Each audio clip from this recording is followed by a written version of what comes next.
Hello everybody, welcome to the United Stands. I'm Mark Goldbridge and this is your latest breaking Manchester United news and transfer news as significant transfer news comes in around Liam Delap and Ruben Amorim's decision that this will be the striker that he wants. Now this is coming in from the same source that we got the Onana information on in the international break. So this is your latest Man United news now that Manchester United are looking at Liam Delap as their first deal, as their priority deal, and that Amorim is on board. We'll get into what we've been told. Obviously, from me, this is not where I would go. So there's no ulterior motive here. This is what we're getting. Literally what we could be getting in relation to Liam Delap. But I think that, it's very interesting what we're being told. And I would say we're probably being told it because it's quite a big community and they probably want it to start getting out there that this is likely where Man United are going for the striker situation. So I'll tell you what we know. We're also very interesting about Onana as well. I've got a really interesting section on Onana. There's an Argentinian player that we've been linked to, another kid, another learner driver, I suppose, and a few bits about Garnacho as well. I think you'll find that really interesting. But let's delve into this transfer news. Alan Shearer's been talking about Delap as well. I'll tell you what he said about him in a moment. And look, I'll tell you that in a minute. Let me just tell you what we know. So basically, Ruben Amorim, when he came into the club, he wasn't saying, sign me Liam Delap. He was saying Gyökeres. He was saying, that type of a striker. Man United have basically convinced him that this is all we can do, what we should do, and that, it's what we're going to do. So Amorim is on board with this, and the chances are it's going to be the first deal that United do. Liam Delap is the priority signing as a striker as things stand at the moment. Now, what I would say is, if we win the Champions League and Amorim revisits it and says, I've won the Europa League, we're in the Champions League, can we now look at Gyökeres or whatever? There's a slim chance we could pivot to that, but it's all hands on deck around a Liam Delap signing. Now, what I've been told this morning, and this is from the same source within, who told us that Amorim has had enough of Onana and wants him out, likes him but doesn't want him. Basically, Sir Jim Ratcliffe seems to have some sort of Chelsea obsession. It's almost as if every player that Chelsea are looking at, or every player Man United are looking at, Chelsea and Man United seem to be in this battle, and that's predicted to continue through the summer. Now, whether that's because Sir Jim Ratcliffe and Sir David Brailsford and Jason Wilcox have looked at Chelsea and gone, they're very good at selling for profit, they're very good at selling their young players, they're very good at buying young players, we should be doing that. That could be one reason. Chelsea, transfers are interesting. It could be because Sir Jim Ratcliffe got the knockback from Chelsea and he tried to buy half the club, didn't he? He tried to buy all of the club. So it could be that. But I was told that Man United and Chelsea will lock heads a lot. This summer, next summer, it's almost as if Chelsea are the club we're looking at. And I sort of understand that in a way, because we're not looking at Liverpool, we're not looking at Arsenal, and we're not looking at Man City, and maybe we look at Chelsea, we're trying to get in the top 5 and go, that's where we want to be. But so the Chelsea situation is certainly not going to be the first time this summer. We've already had the Kenda situation as well. We've now got it with Liam Delap. So Chelsea are interested in Liam Delap. But what I've been told is that Manchester United, I've lost where I wrote it down. So Jim Ratcliffe is really pushing this on the words of Wilcox and Barada and Ashworth. They know that Chelsea are probably their biggest threat, but they're very confident that they will beat Chelsea to Delap. They've got a good relationship with Ipswich. They're confident that on this one they're going to beat Chelsea. And what they like about this deal, and it's probably, I think this is the reason we're competing with Chelsea.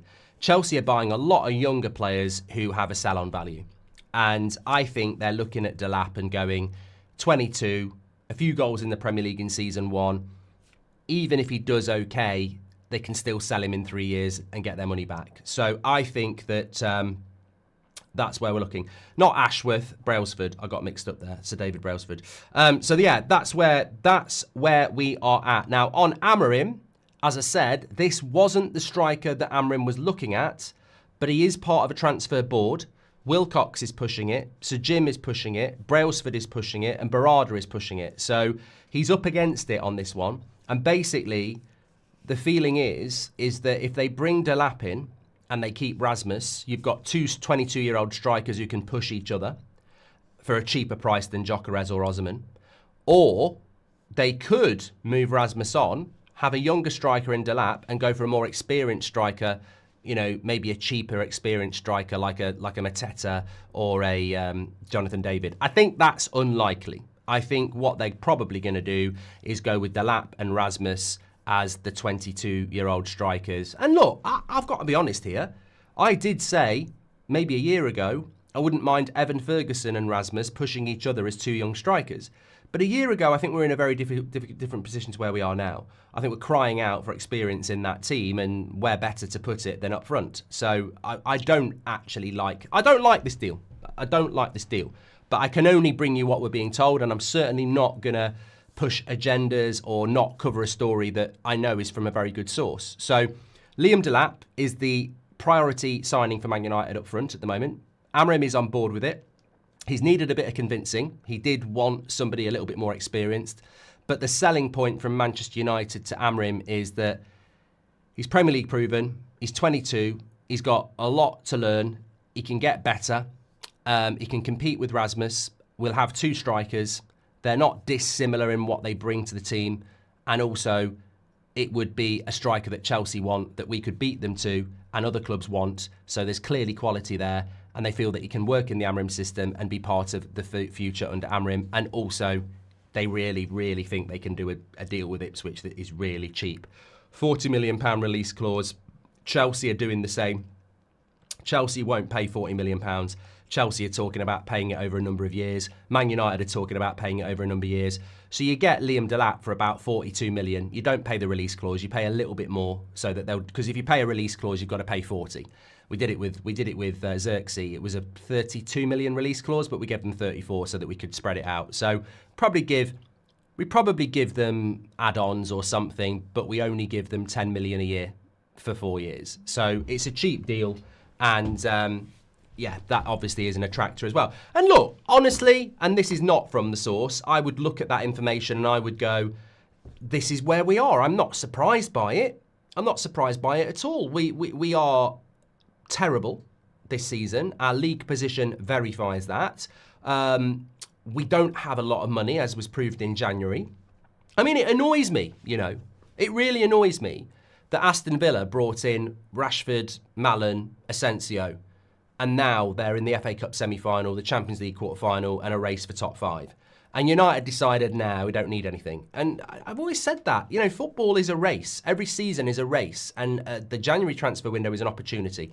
We didn't do anything because really we haven't got any money, if we're being honest. I don't really think we sat there and said we're not interested in January. I think we sat there and went, we haven't got any money. I think that's what happened. And so it's not going to change in the summer, is it? We're not going to suddenly have 400 million quid to go and buy 5 or 6 world-class talents. We're shopping, some clubs are shopping in Harrods. Some people are shopping in Dubai, some people are shopping in Waitrose, and some people are shopping in Poundland. And I think you can get deals in Poundland. I mean, I really do like the little Snickers, but I think that's where we're shopping, and this doesn't surprise me at all. What I would say is, and I was talking about this in our chat group today, it's amazing, and is it hype? Is it progress? In November, Liam Delap next club odds in November. So what, 4 months ago? Brentford were favourites. Aston Villa were second favourites. Everton were third favourites. And Nottingham Forest were fourth favourites. That was in November. So that tells you, the sort of clubs that were looking at Liam Delap back in November. And now it's Man United and Chelsea. So, look, you can read that whatever you want. I'm just saying it was only 3 or 4 months ago that the favourite club to sign in was Brentford, Forest, Villa and Everton. And now it's the solution to Manchester United's issues. I don't think Amorim's happy about this. I don't think he genuinely is, but I think he's been convinced. I think he's been told almost it's this or worse. This is the best we're going to get. he's probably been told if you don't want Delap, you're going to get this, which is worse. So it's probably the best he can get, if I'm being honest. Fergie didn't buy the likes of Van Persie or Cantona for salon value. He bought them to score goals. Glinios out, says Methane Man. Yeah, give us your thoughts. Thanks everyone who's tuning in. We can't go with Delap. We need a proven striker who can get us 25 goals next season, says Ross Nelson. So if you've tuned in a little bit later, latest Man United news breaking from the source that told us about Onana. Man United are confident they'll beat Chelsea to Delap. He is now their priority signing up front. Amorim is on board, although it wasn't what he was looking at. He accepts it's probably the best he can get. They like the fact that he is young and potentially very cheap, which means sell on value, increase in value, etc. So, and we're confident, I don't know whether I said that, we're confident that we'll beat Chelsea to him. And as I said, there seems to be this thing going on, and look, we'll hear about this over the coming weeks and months, I suppose. It's the first I've heard of it. There seems to be something going on between Man United and Chelsea, and maybe it's between Sir Jim and Todd Boehly, I don't know. But it was weird that I got told that keep an eye on Man United and Chelsea. There is some sort of rivalry going on. And it's weird because I don't see Chelsea as a Man United rival, but maybe they are. Maybe that's what we aspire to be. We want to be Liverpool, we want to be Arsenal, but they're too far ahead. So are we looking at Chelsea and going, we need to topple them first and get into fifth? So yeah, there's a lot of rivalry going on between Chelsea and Man United apparently at the moment, and every player we're looking at, they're looking at, so, and vice versa. But we're confident we can beat them to Delap. Some of you be happy with that, some of you won't, but it is what it is. What happens if he doesn't score the goals we need, says Daniel? Well, I mean, if he doesn't do well, he's a Man United player for the next 5 years. That's probably why some people look at it and go, it's not the deal for me. But yeah, I mean, these are the sort of deals that get managers sacked as well. I do have sympathy for Amorim, as I did for Mourinho and other managers, when you want something and you get told you're getting something else. It's the old plan A becomes plan D. I don't even think, and this is a guess, I think if Amorim had a plan A, B and C striker, Delap would be at least plan D. I don't think he'd be in his top 3. So these sort of decisions are why managers fail at Man United, because if you don't give them what they want and you enforce something on them that they don't really want and then it doesn't work out, it's always the manager who pays the price. And you know what? At the end of the day, if you are a Formula One racer and you're expecting a quick car and you sign for McLaren and then they give you a slower car and then you don't win and people are saying you're not a very good racer, are you? You need to be replaced. Is it because of you, or is it because the technology, the car they've given you isn't actually up to it? We always sack the manager, but, and I mentioned Mourinho purposely, you look back at the Mourinho time, he didn't really get what he needed, did he? If that's the best we can do, just save the 40 million, says Stephen.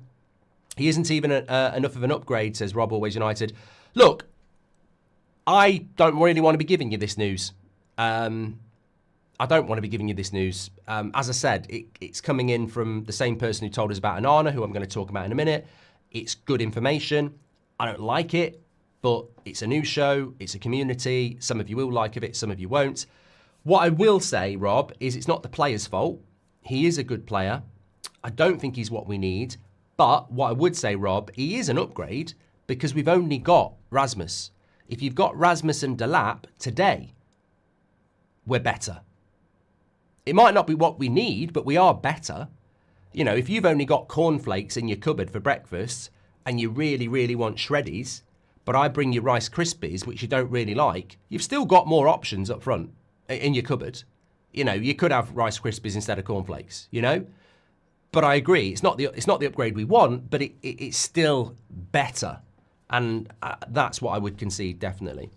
He isn't what we want. Unfortunately, it's where we are now. Glazers out, says Dan. I think you put it perfectly. Is it because Sir Jim has a Chelsea season ticket, says Ross? I don't know what it is. It's the weirdest thing that I got told this morning is that there's something going on between Man United and Chelsea and it's going to continue. And I don't know whether it's because Man United are looking at the way Chelsea buy young players and then sell them for profit. Maybe that's why we're looking at them. I don't know whether it's because Chelsea are breaking into the top 5 and that's what we want to do. I don't know whether it's because Sir Jim Radcliffe tried to buy Chelsea and they rejected him and, he's got a bit of a grudge against them. I don't know what it is, but what I've been told is Chelsea and Man United this summer, and probably for the next few years, there's just a big thing going on. And yeah, you know, it happened with Kenda, it's going to happen with Delap. But what I was told is this probably will be the first deal as things stand. I mean, it's very hard to say it's going to be the first deal on the 5th of April, but as of the 5th of April, this would be the deal to bet on.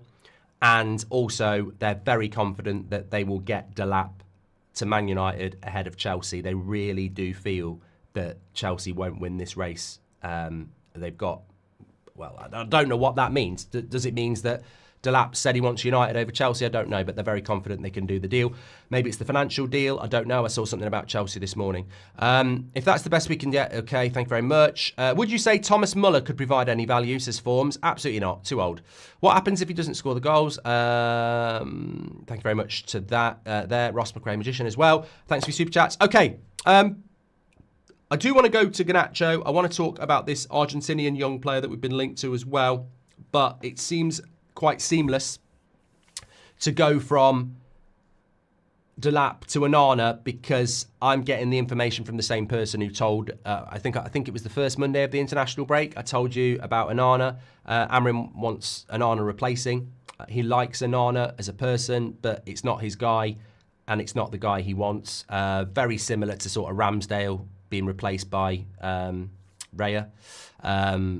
Yeah, Amorim just doesn't have total confidence in Onana, and he would like to replace him. Interesting. I thought it'd be very interesting just to mention this. So yeah, that information is, I'm convinced that that is a star information, and it's the same person telling me about Delap. So hence bringing in this morning. But going to Onana, should have done this a couple of weeks ago on the international break, so apologies. But I use something called Y-Scout. It's very, very good for in-depth stats. And I'm not massive on stats, but I think that there are certain things that you can sort of paint a picture with. If I said to you, do you rate Onana? Most of you would say I want to upgrade. But how does he actually perform in the Premier League this season? And I think the key things that sort of stick out to me as to why Onana is problematic is that when you look at save percentage in the Premier League this season, David Raya save percentage is ridiculous, 75%. Okay, but Sells at Forest, Fleckin at Brentford, Alisson at Liverpool, they're all above 73% save rate. So for every 4 shots they face, they're saving 3 of them. So Sells, Raya, Fleckin, Alisson. Even Kepa at Bournemouth has got 71%. Dean Henderson at Crystal Palace, 70%. Pickford, 69%. Leno, 67%. Emi Martinez, 66%. Edison at Man City, who I think is overrated, 65%. I still can't find Onana. Oh, here he is, 64%. 14th best goalkeeper in the league for save percentage. I think that's big because the interesting thing is that conceded goals per 90 is not the one I wanted to look at. There was something else I wanted to look at. Shots against per 90. He's actually 5th. He's 5th for shots against in the Premier League this season. He averages 3.5 shots at him per game. Alisson's number 1 with 3. So Onana's 5th in the league for shots against him, but he's 14th in the league for saves. So straight away, I mean, look, you can talk about, somebody said, can you tell us about Garnacho shots? I will do that. That's a great point. I like that. If you want to play with it, we'll play with it. I'm happy to do that in a few minutes' time. I've got it open so we can play with it. But there are probably many reasons why Amorim wants to replace Onana. Whether the club will do it or not, we'll find out.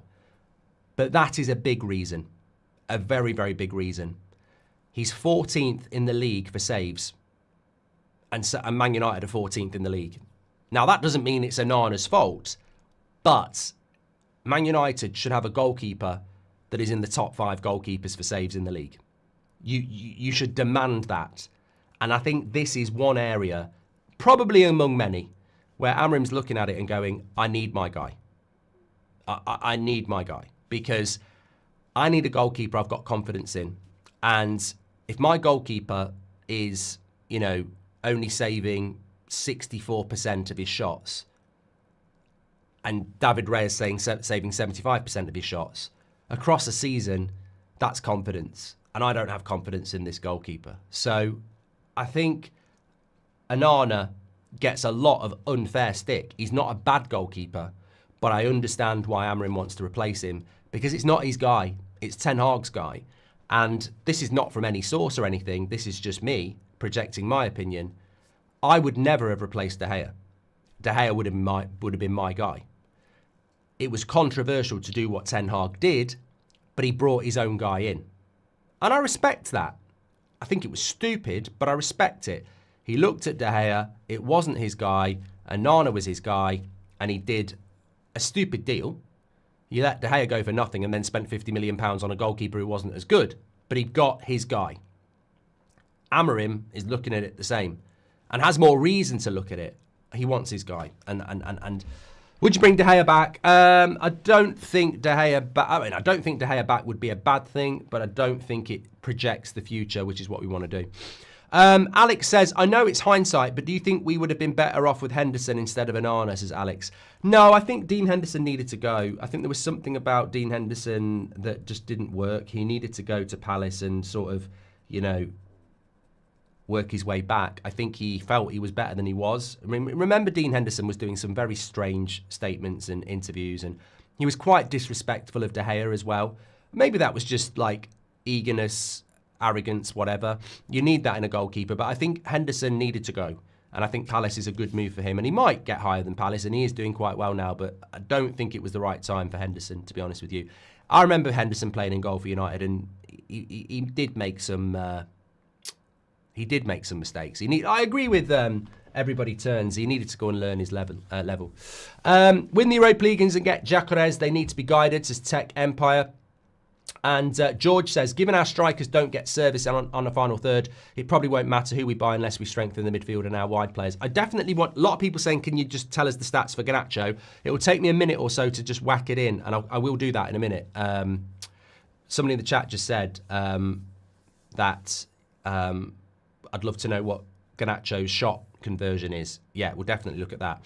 To be honest, Mark, we only get players like Delap at the moment. We're nowhere near as good enough for big players to join us, says Dylan. Feels like we're building a Southgate team, says Keel Robinson. And did you see the Nigerian broadcast?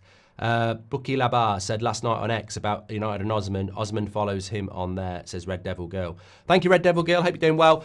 I think in relation to Osman... Obviously, I would be very happy to sign Osman. It doesn't need to be Gyökeres. Osman is experienced. He's not a learner driver.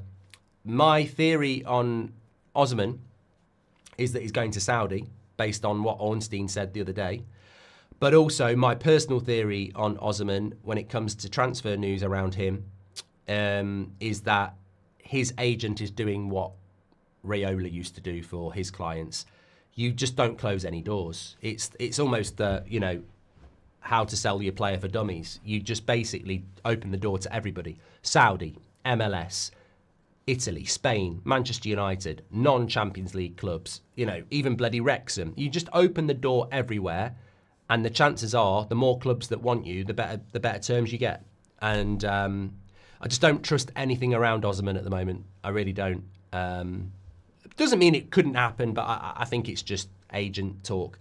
Obi Morgan says, I feel for Ruben. I can't see him extending past his 2 years at this rate. Been sold a lie. His reputation is already on the line at 40 years old. And that's a good point, Obi. Whether he's been sold a lie or not, we already have seen in the last 12 months that Sir Jim Radcliffe has made mistakes and gone back on what he said. It was only a year ago he was talking about signing best in class. A year later, we're signing Liam Delap and we're looking at kids. So... it's less than a year that he was telling us that Dan Ashworth was one of the best sporting directors in the world, and then he's kicking him out under an NDA and telling him to keep his mouth shut. So they've made massive mistakes, and I wouldn't trust them. And maybe Amorim has been lied to.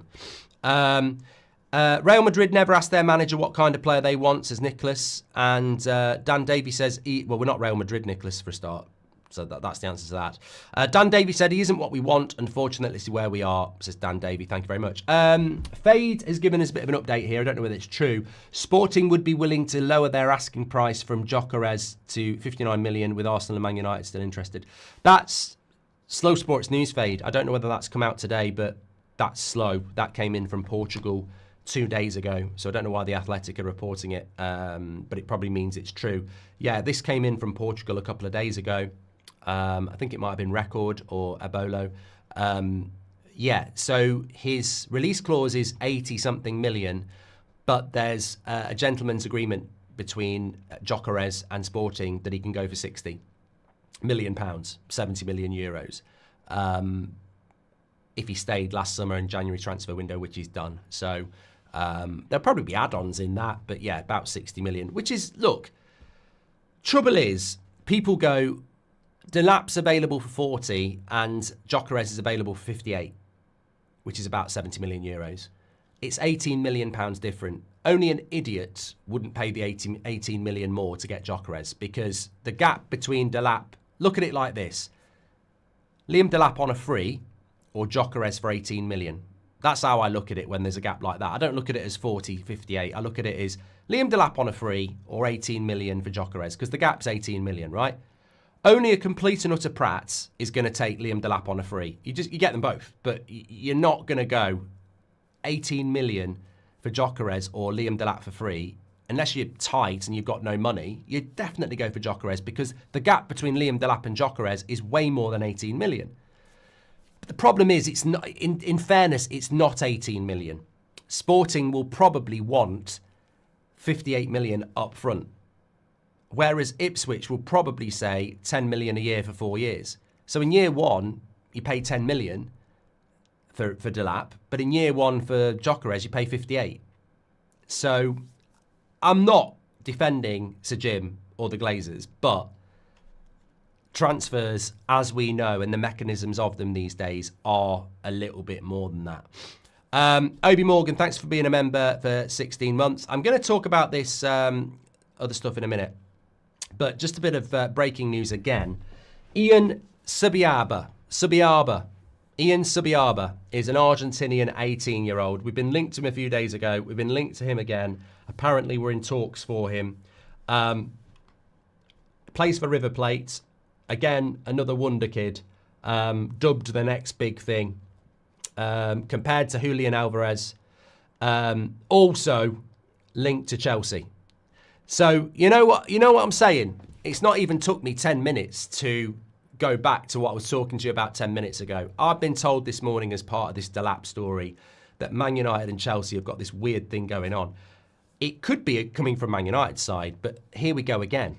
Another kid, another learner driver, and another player that Chelsea are looking at as well. Look, we'll have to wait and see. People getting excited about all these youngsters. And what I will say is, as well, big shout out to Sully Talks on social media, because they broke a story last night about Umar Kamara, who is, I think, 17 at PSG. And apparently, from PSG sources, this is true, that Man United are in talks with him. Fair play. We'll have to keep an eye on that. So, Umar Kamara, 17, PSG, another wonder kid. Apparently, that is coming in from good sources and similar sources to who were right about Kone and Lyon. So keep your eye about that one.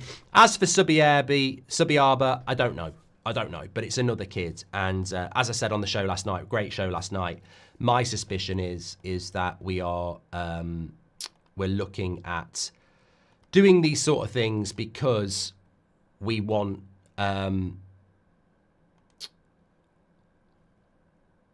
we're looking at doing these sort of things because we want young players that we can sell on. I'm not convinced that we're doing this to build a team in 5 years' time. I think we're doing this to build a roster of young talent that we can resell. I think that's what we're looking to do. I just want to have a look. Somebody said, can you look at shots on target? Okay, so somebody just asked a really good question a few minutes, because I'm logged on to Y-Scout, so if anyone wants to ask me anything, you can. I was just talking about Onana and how he's 14th in the league for saves, which is not good enough. But somebody said, I'd love to know shot conversion on Garnacho this season. Let me just have a look at this as well. We won't just do that as well. We'll do... do they do crosses? Attacking. Crosses per 90.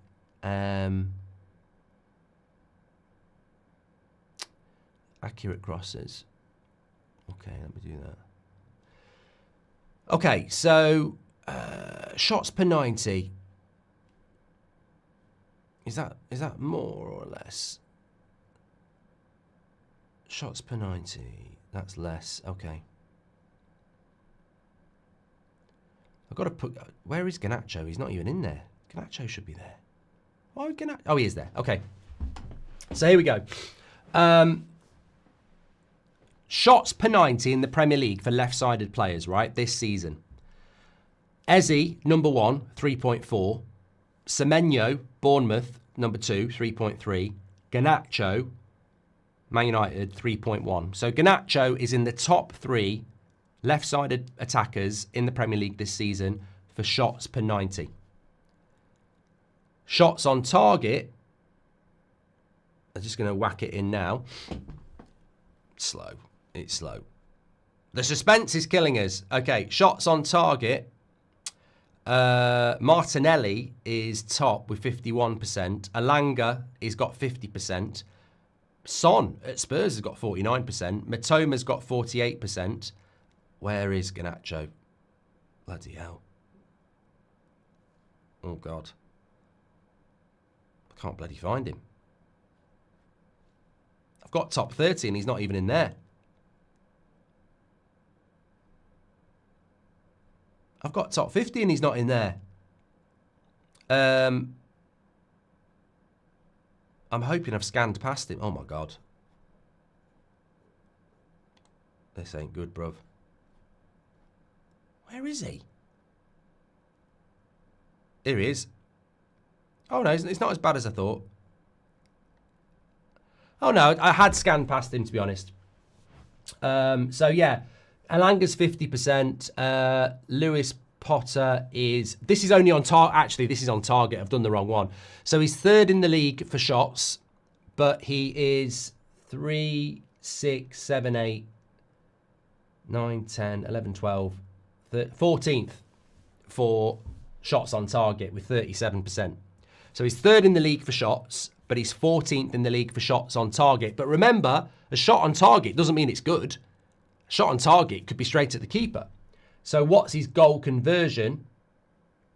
The best in the league is India at Everton with 24%. Martinelli's 19%. Alanga's 17%. Okay, where are you? Oh, God. Oh, no. Oh, God. Oh, God. So Alanga's 17%. Rogers is 16%. Cunha is 16%. Louis Diaz is 16%. Matoma is 15%. Hudson-Odoi, 15%. Son, 13%. Iwobi, 13%. Anthony Gordon, 11%. Trossard, 8%. Garnacho, 6%. So he's third in the league for shots altogether. He's 14th in the league for shots on target. And he converts 5%, which means for every 20 shots, one goes in. I'm not a stats man. I'm an eyes man. But I don't need anybody. I didn't need to know that. I didn't need to know that. It's one of... I like Garnacho. I genuinely think there's a good player there if he removes his head from his arse and allows himself to be coached and listens. If he learns to pass more, it's the same as Rashford. You know, it's the shooting from stupid areas. If you play the pass, you'll get it back in a better position. And you'll also get... Man United's fan base is very learned. Whether you're in the United States, India, Australia, Canada, Middle East, UK, Europe, Man United's fan base is educated. And maybe 30 years ago it wasn't. You know, maybe 30 years ago, the pass before the assist didn't get shouted out. But I watch football. I'm doing Everton Arsenal today and Villa against Forest. And I tell you now, If I see a goal today and it comes from the left back playing a wonder ball to the winger who puts a cross in and then the striker scores, I know from spending time with the communities I do, there'll be people in the chat going, what a ball it was in the build-up though. So football fans are more learned now. And it pisses me off actually, because somebody like Garnacho or Rashford when he was here, the shots from distance that are very infuriating because they're selfish and they're wasteful. If you were part of the build-up, like, you know, the FA Cup goal that Manu scored, Rashford didn't get the assist. It was his ball out wide to Garnacho that was 2 passes before the goal. And everybody said, what a ball by Rashford. That's probably one of his best contributions at Man United in the last 12 months. It wasn't an assist and it wasn't a goal. So players need to understand that fans these days are way more educated about football than they've ever been. And if you play a good pass or you hold the ball up well, you will get credit from fans. Garnacho's problem is he thinks he's got to be the star boy. He thinks he's got to score the goal. And he's playing like the guy down the park, if anyone plays down the park now, who won't pass. They won't pass. The ball hogger. And that needs drilling out of him at Man United or wherever he's going to go in the summer. Because if you're third in the league for shots as a winger, but you're only scoring 1 from every 20, that means 19 times we're giving the ball away for every 20 shots he has. That is terrifying. And I said this under Ten Hag, I'll say it under Amorim. If I'm a coach, I would have looked at that weeks ago. I apologise that we haven't looked at that. But we're a fan community, and it's only because I was looking at the Onana saves that we did it. We're a fan community. I don't need a weatherman to tell me it's raining outside. I already know, and I get very frustrated about it on the watch-alongs, Garnacho shoots too much. But I didn't realise for every 20 shots, he only scores 1, which means we're giving the ball away 19 times. And it's not just a goal kick. There might be an overlap from Dorgu where we can put a better cross in. There might be a pass into Xerxes or Rasmus up front where they can have a chance. There might be an opportunity to keep possession and knock our possession stats up and, you know, keep control of the game. It's not just about the fact that he's not scoring. I'm not saying I need you to score more. I'm saying I need you to shoot less. Help us keep the ball. Help us create better opportunities. Be part of that. That's my problem with it. It's really bad. It's really, really bad. So shout out to the person in the chat who said to look at that. If there's any other stat you want me to look at, I've got it open at the moment. If there's any player or anything in particular, let me know. Hope you're well. I feel like you today and you need to get Alivia. It's an antihistamine super drug or Sainsbury's sells it. All the best, mate, says Mads. I'll write that one down, actually. Alivia. Had a terrible night's sleep last night, but I feel a lot better today. My nose is not running. I just feel a bit... I sound worse, but I feel better, so thank you, Mads. Hi, Mark. Can you say happy birthday to my mum, Kush? Says Yuvraj, happy birthday to your mother. Hope you have a great day. Can you check out how we are doing defensively and attacking-wise in the league, says Delusional Unicorn. I can probably do that. The only way I'd be moderately content with Delap is if we get David on a free, had 3 strikers and converted Xerxes to a 10, says Obi Morgan. Thanks for your super chat. They do not know how to be consistent, says Tech Empire. Thanks for your super chat. And I know it's hindsight, but do you think we would have been better off with... I've done that one from Alex, haven't I? Our defence this season... let me think how I do this. Rankings. This should work. Hopefully it will let me do the Prem. Yeah, it will. Okay, so England. I think our defence is quite good. I mean, I said that about Onana. He's 5th in the league for shots conceded. So we're not... Last season we were conceding so many shots. We're not conceding as many shots as last season. We are better defensively. We 100% are. But he's still 14th in the league for shots saved, so he's not good enough. Teams. Defence. So, here we go. Shots against. 1, 2, 3, 4, 5, 6. Yeah, we're 5th for shots against us this season. And let's have a look what else we've got. Attack.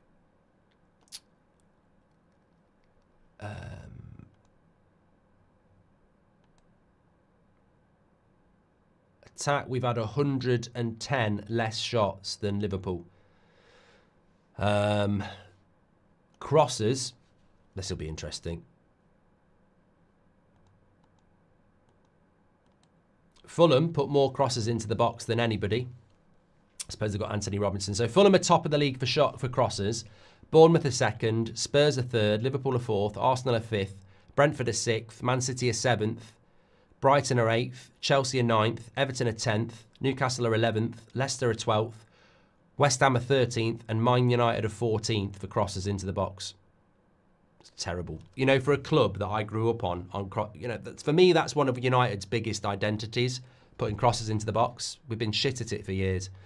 Touches in the penalty area will be quite interesting. Man City 1, Arsenal 2, Liverpool 3, Chelsea 4, Spurs 5, Bournemouth 6th, Brighton 7th, Newcastle 8th, Fulham 9th, Brentford 10th, Villa 11th. We're 12th for touches in the box. Crap. Absolutely crap. Absolutely crap. 1v1 dribbling. Let's have a look. Spurs 1, Man City 2, Chelsea 3, Liverpool 4, Brighton 5, Arsenal 6, Fulham 7, Brighton 8, Villa 9, West Ham 10, Man United 11. So we're crap at dribbling, we're crap at crosses, and we're crap at getting touches in the box. And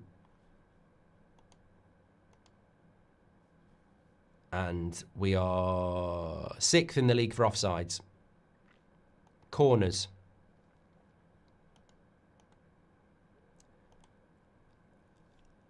Tottenham get 1, 2, 3, 4, 5, 6, 7, 8. We're 10th for corners as well. We're terrible attacking wise, aren't we? I don't think that. I think the defence is okay. I think the attack is abysmal. The construction of the attack is abysmal. You know, if you're not having many touches in the box, that means you're not doing much in the box, basically. If you're not putting many crosses in, what the fuck's going on? What was the other one we were looking at as well? Dribbling, we're not doing a lot of that. Let's have a look at passing rates, smart passes, progressive runs. No, I don't want to do that. Key passes. Let's have a look at that. Yeah, we're not in the top 5 for that either. Let's have a quick look if there's anything else. General. Expected goals against. That's boring. Possession. This is a good one. Man City first, 62%. Liverpool, Chelsea, Tottenham, Arsenal. Man United, 52.8%. So possession-wise, we're 6th. Not too bad. We're above Brighton. What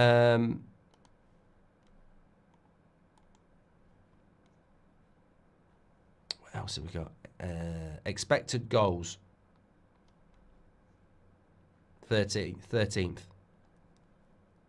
Oh no, that's not ranked properly.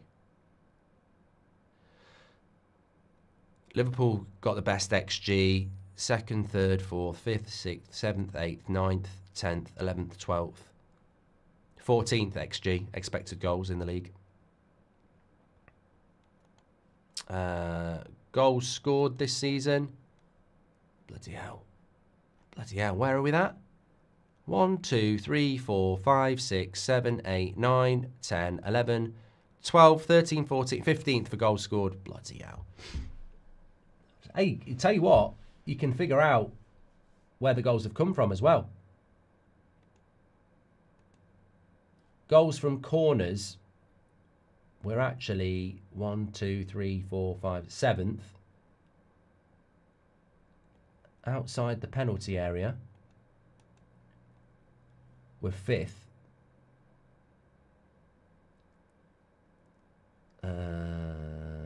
From penalties, we won't have had many penalties. From free kicks, boring. I'd love to know how many goals we've scored in the box. I suppose that's the opposite of that. Anyway, thanks everyone for watching. I'd sit there live just going through that all day. I often do with a cup of tea. Yeah, the attack's not good enough, and that, you know, the fact that Garnacho's scoring 1 goal every 20 shots and he shoots so much, it just needs to stop. Amorim needs to stop it, which is why I'd like to see Mason Mount stay fit. A week since your accident, how is your recovery, says Nathan. It is a week. It's absolutely fine now, yes. Hope you're well. I feel like you today, says Mads. Thank you very much. Done that one. Okay, well, look, a bit of an exclusive, bit of breaking news about Delap. He is Man United's top priority. We are confident we're going to beat Chelsea, and it's very likely this is the striker we're going to get as of today. Get your comments in. Let me know your thoughts. We're back at 8 o'clock tonight, but I'm also lunchtime game on That's Football, so join me for that. Thanks for watching. Take care. I'll speak to you in a bit.